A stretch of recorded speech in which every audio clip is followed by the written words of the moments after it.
This is IGN. Coming up, Nintendo revises its user agreement. Welcome to your IGN Daily Update.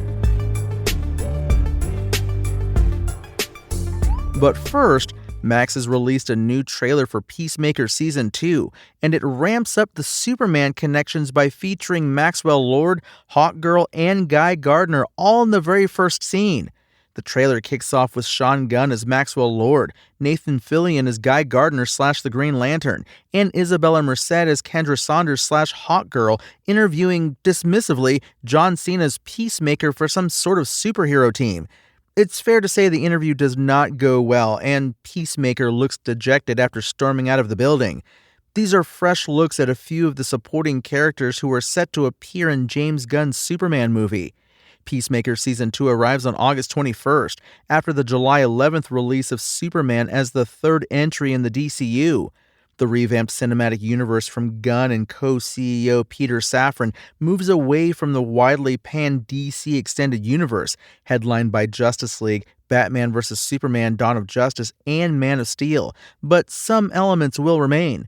Peacemaker is a key example of this, as Season 1 of the show arrived in the scrapped DCEU, while Season 2 arrives in the new DCU.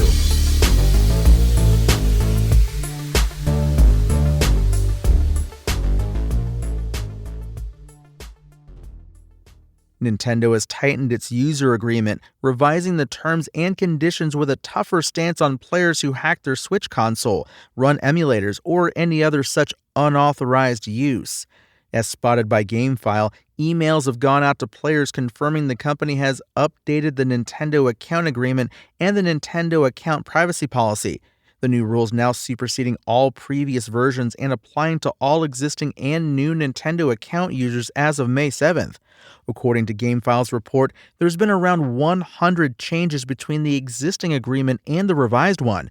Until May 6th, players agreed that they are not allowed to lease, rent, sublicense, publish, copy, modify, adapt, translate, reverse engineer, decompile, or disassemble all or any portion of the Nintendo account services without Nintendo's written consent, or unless otherwise expressly permitted by applicable law. Now, however, that section has been significantly lengthened in the US and now reads, without limitation, you agree that you may not A. Publish, copy, modify, reverse engineer, lease, rent, decompile, disassemble, distribute, offer for sale, or create derivative works of any portion of the Nintendo account services.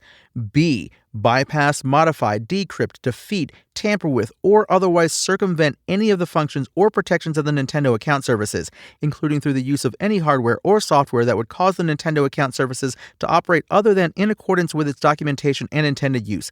C. Obtain, install, or use any unauthorized copies of Nintendo account services. Or D. Exploit the Nintendo account services in any manner other than to use them in accordance with the applicable documentation and intended use, in each case without Nintendo's written consent or express authorization, or unless otherwise expressly permitted by applicable law. You acknowledge that if you fail to comply with the foregoing restrictions, Nintendo may render the Nintendo account services and or the applicable Nintendo device permanently unusable in whole or in part. As pointed out by Nintendo Life, this is different again in the UK, with players agreeing that any digital products registered to your Nintendo account and any updates of such digital products are licensed only for personal and non-commercial use on a user device. Digital products must not be used for any other purpose. In particular, without Nintendo of Europe's written consent, you must neither lease nor rent digital products nor sublicense, publish, copy, modify, adapt, translate, reverse engineer, decompile, or disassemble any portion of digital products other than as expressly permitted by applicable law. Such unauthorized use of a digital product may result in the digital product becoming unusable. While Nintendo hasn't clarified what unusable means exactly, the wording suggests Nintendo now reserves the right to brick your console if it thinks you've broken its rules. Changes to the privacy policy now also stress that Nintendo may listen to Switch users' online chats in order to support a safe and family-friendly online environment and to detect violations of the Nintendo account agreement and other harmful or illegal interactions. The changes likely reflect some of Nintendo's recent frustrations, such as its high-profile piracy cases, as well as next month's launch of the highly anticipated Nintendo Switch 2, which is set to debut on June 5th. Nintendo Switch 2 pre-orders went live on April 24th, with the price still fixed at $449.99, and they went about as well as you'd expect. Meanwhile, Nintendo has issued a warning to U.S. customers who applied for a Switch 2 pre-order from the My Nintendo store, saying release date delivery is not guaranteed due to very high demand. Check out IGN's Nintendo Switch 2 pre-order guide for more.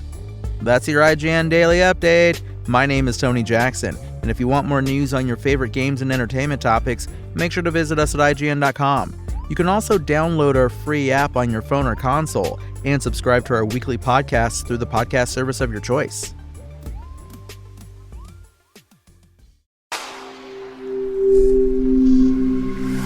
Spoken Layer.